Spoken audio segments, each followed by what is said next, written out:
గంటలో deputy CM గారు పవన్ కళ్యాణ్ గారు మాట్లాడతారు.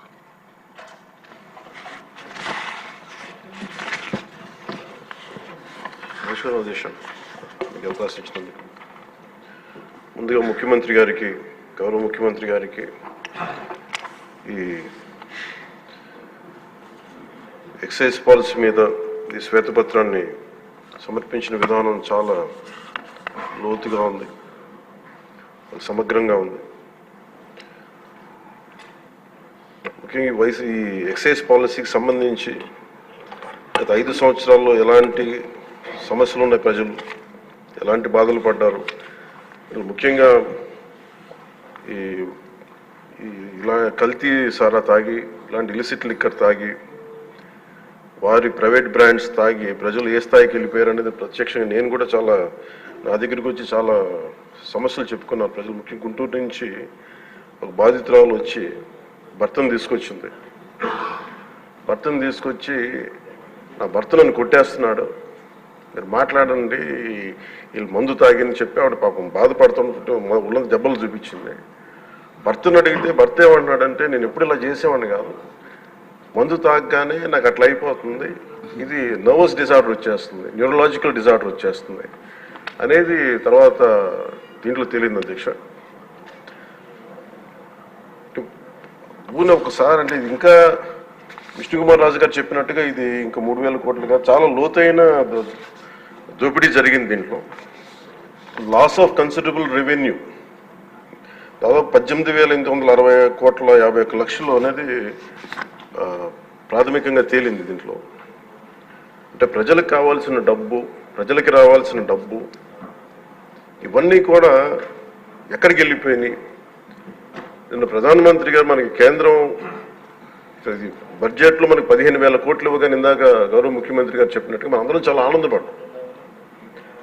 అంటే దీంట్లోనే నిజంగా ఈ 15,000 చిల్లర కోట్లు మనకు వచ్చిందంటే అసలు క్యాపిటల్కి ఇబ్బంది కూడా ఉండేది కాదు. పోలవరం చాలా వరకు అయిపోయింది. ఇవన్నీ పక్కన పెడితే అధ్యక్ష, నిన్న రివ్యూ చేస్తా ఉంటే ఒక 20,000 తీసుకున్నాడు ఒక అధికారి, మన ఏసీబీ వాళ్ళు తీసుకున్నారు, ఇంటర్ డిపార్ట్మెంటల్ ఎంక్వైరీ చేస్తాం అని చెప్పేసి ఒక రివ్యూ ఏదో కేసు గురించి చదువుతా ఉంటే తనకి కాంపెన్సేషన్ రావాలి, తనకి కోర్టుకి వెళ్ళారు. అది మాట్లాడుతున్నా ఒకటే అనిపించింది, ఒక చిన్నపాటి ఉద్యోగి తప్పు చేస్తే 20,000 రూపాయలు లంచం తీసుకున్నాడని చెప్పి లంచం తీసుకున్నందుకు ఏసీబీ ఎంక్వైరీ ఉంది, లేదంటే డిపార్ట్మెంటల్ ఎంక్వైరీ ఉంది. అలాంటిది రాష్ట్ర వ్యవహారాలు నడిపే ముఖ్యమంత్రి కానీ వారికి సంబంధిత సభ్యులు కానీ స్టేట్ ఎక్స్చెకర్కి 18,860 కోట్ల రూపాయలు పైచిలకు ప్రప్రథమంగా ఇక్కడే మనకి తేలుతూ ఉంటే వీళ్ళు శిక్ష పడకుండా ఎలా తప్పించుకుంటారు? శిక్ష పడాలి. మనకి నైతిక బలం, నైతిక హక్కు ఎలా ఉంటుంది అధ్యక్ష? మనకి ఒక అధికారి 20,000 రూపాయలు నువ్వు తప్పు చేసావని చెప్పి ఏసీబీకి పట్టిస్తున్నావు.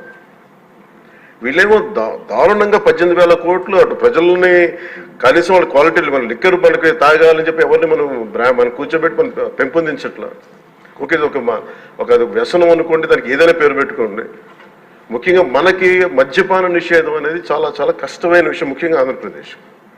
ఒకవైపు యానం, ఇంకోవైపు మనకి మధ్యప్రదేశ్, ఇంకోవైపు చూస్తే మనకి తెలంగాణ, ఒరిస్సా, తమిళనాడు, కర్ణాటక, ఇన్ని బార్డర్స్ని షేర్ చేసుకొని మద్యపాన నిషేధం అనేది ఇప్పుడు చాలా కష్టసాధ్యమైన విషయం. గతంలో కూడా చేశారు, సాధించలేకపోయాం. ఇప్పుడు రెగ్యులేట్ చేయాల్సిన అవసరం ఉంది. ఇందాక గౌరవ సభ్యులు బుచ్చయ్య చౌదరి గారు చెప్పినట్టుగా ఒకటి స్టేట్ ఎక్స్చెకర్కి లాస్ జరిగింది, ప్రజలకి ఆరోగ్యానికి హాని జరిగింది. దాంతోపాటు అసలు ఈ వ్యసనాన్ని తగ్గించే పరిధిలో కూడా కొంత ఉన్నారు, కొంత బడ్జెట్ కేటాయించాలి. ముఖ్యంగా డీ అడిక్షన్ సెంటర్స్ కానీ వీటితో పాటు కేటాయించాలి. అది కూడా సూచన బుచ్చయ్య చౌదరి గారు చెప్పిన సూచన కూడా మనం పరిగణలో తీసుకోవాలి అధ్యక్ష. ఎందుకంటే రేపొద్దు మనమే కనుక 18,000 కోట్లు ప్రస్తుతానికి వస్తే దాంట్లో కనీసం ఒక సర్టెన్ శాతం, ఒక 10% అంటాం, ఎంత పర్సెంటేజ్ పెద్దలందరూ కూర్చొని, విఘ్నులందరూ కూర్చొని దాంట్లో కొంత డీ అడిక్షన్కి దాన్ని ఖర్చు పెట్టాలి అధ్యక్ష. కేవలం దాన్ని ఆదాయంగా చూడకుండా అట్లీస్ట్ ఒక 10% డీ అడిక్షన్గా దాన్ని డీ అడిక్షన్ సెంటర్స్ ఖర్చు పెట్టాలి.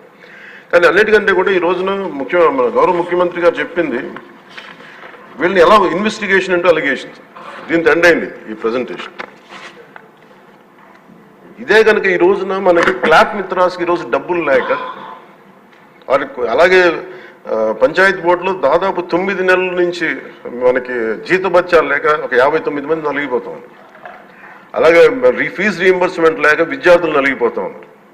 స్టేట్ ఎక్స్చెకర్లో డబ్బులు లేవు. కానీ అందరూ ఇన్ని కోట్లాది మంది జీవితాలతో ఆడుకుని వీళ్ళ చేతుల్లో మటుకు ఇన్ని వేల కోట్లు దాదాపు విష్ణుకుమార్ రాజు గారు చెప్పినట్టు 30,000 కోట్లు వెళ్ళిపోయాయి. 18,000 కోట్లు ముందస్తుగా తెలుస్తుంది కానీ ఇంకా లోతుగా చూస్తే అది చాలా పెద్ద ఇది స్కామ్, ఇది దోపిడీ. వీటిని కనుక మనం వదిలేస్తే తప్పు చేసిన వాళ్ళని గత ప్రభుత్వం సంబంధించిన ఇది ఇట్స్ నాట్ అబౌట్ వెండెటా, పగా ప్రతీకారం కాదు, కానీ వీళ్ళని స్వేచ్ఛగా కనుక వదిలేస్తే వాళ్ళ అదృష్టవశాత్తు ఈరోజు వాళ్ళకి లేరు. వాళ్ళు కనుక ఉండుంటే వాళ్ళకి నిజంగా వాళ్ళకి సమాధానం చెప్పాల్సిన పరిస్థితి ఉండేది. తప్పించుకొని పారిపోయారు వాళ్ళు ఈరోజు, తప్పించుకొని పారిపోయారు వాళ్ళు. We have to make them accountable అధ్యక్ష. వాళ్ళు we have to bring them into accountability. They have to be penalised. వాళ్ళు దయచేసి గౌరవ ముఖ్యమంత్రి గారికి నేను మీ తరపు నుంచి ఆయనకి తెలియజేసుకున్నాను అధ్యక్ష, దయచేసి వీరిని please we have to penalise them sir. వాళ్ళకి సరైన శిక్ష పడాలి సార్. వీళ్ళకి తప్పించుకోవడానికి కుదరదు సార్. లేదంటే రేపు పొద్దున ఒక ట్రాఫిక్ కానిస్టేబుల్కి బలం ఇవ్వాలి అంటే ఆపగలమంటే వాళ్ళు ఏమంటారు సార్ లోపల?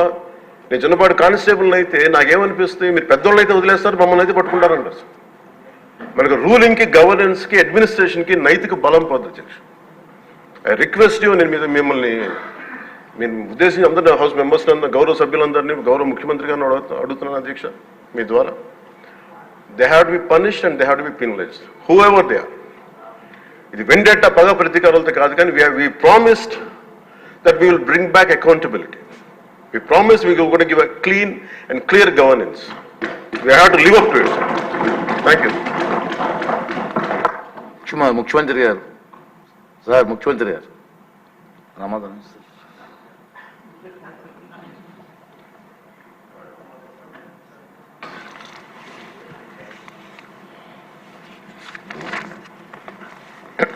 అధ్యక్ష, చివరిగా మాట్లాడినటువంటి డిప్యూటీ సీఎం గారు అధ్యక్ష చాలా స్పష్టంగా ఆయన మీరు చెప్పారు. ఎందుకంటే అధ్యక్ష, ఒకటి తప్పు చేసిన వాళ్ళని పనిష్ చేయాలి, దర్ ఇస్ నో కాంప్రమైజ్. రెండోది, ఇప్పుడే విష్ణుకుమార్ రాజు గారు కూడా నేను చెప్పిన ఫిగర్కి డిఫర్ అయ్యా. అంటే 2 విషయాలు ఇక్కడ రఫ్గా నాకు కూడా మా వాళ్ళు బ్రీఫ్ చేసి దాని ప్రకారం నేను ఆ ఫిగర్ చెప్పాను, ఇంత చేశారు అని. 2 సైమల్టేనియస్గా stream 2 NDPL non duty liquor paid. అంటే ఏదైతే ఇంత మునుపు కోన రవికుమార్ వాళ్ళు మాట్లాడారు, మ్యానుఫ్యాక్చర్ చేసి ట్యాక్సెస్ అన్నీ కట్టకుండా బేసిక్ ప్రైస్తోనే షాపులో అమ్ముకోవడం. బేసిక్ ప్రైస్ ఎంత ఉంది? 16 రూపాయలు ఉంది.